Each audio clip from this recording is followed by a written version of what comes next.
Hi everyone, if you're looking for cheap and easy light solutions for your cargo trailer, then stay tuned.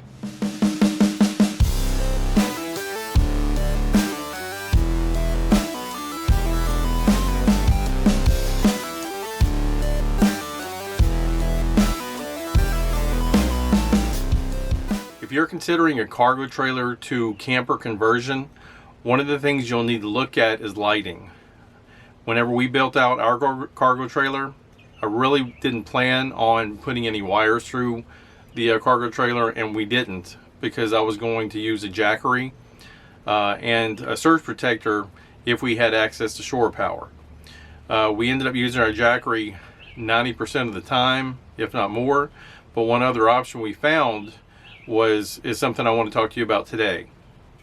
As far as the lighting in our cargo trailer, we started off with these little puck lights. There's a magnet on the back and they're USB charged. You turn them on and we have some screws exposed in the ceiling, and you just more or less stick them up there and they're fine. They'll typically last from what we found was about 4 hours, 5 hours of constant use before they had to be recharged again. For us, we didn't need a lot of light. We would typically return to the cargo trailer after a day of hiking. We get cleaned up, have dinner, and then pretty much then it was time for bed. As our trip went on, we found that we needed additional lighting, especially over this desk area, because the puck light that I had up here initially just wouldn't stay. So what we went with was, you can see, I went with tape lights, LED tape lights. They're very inexpensive. They're USB powered. And with ours, what we would do is just get a small battery bank, a power bank from Walmart. These are about $5.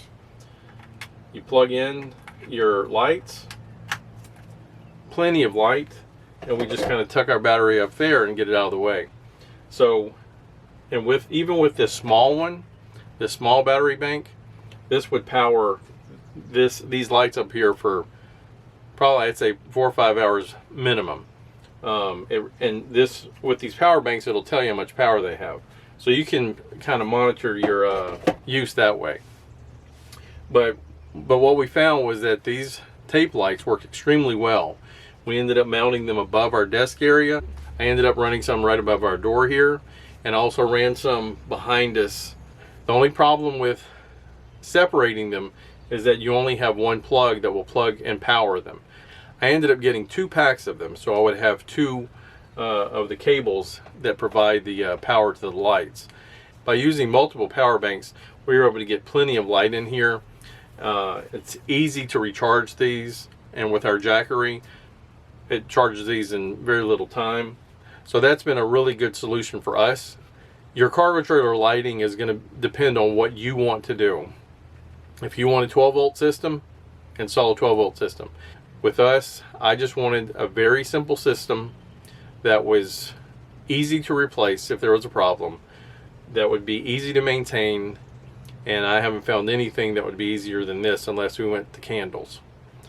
But that's not what we're going to do. We're going to stick with these tape lights and the puck lights, and they've worked extremely well for us. Through the month of June 2021, I'm going to be putting out a video each day, and it's going to be about either travel, some of our travels that we've had recently, or cargo trailer builds and conversions.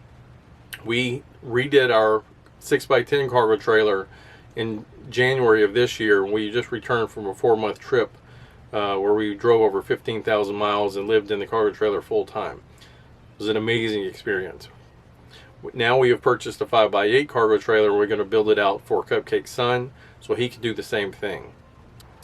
If you have any comments or suggestions having to do with cargo trailer conversions, please leave them below and I'll get back to you as soon as possible.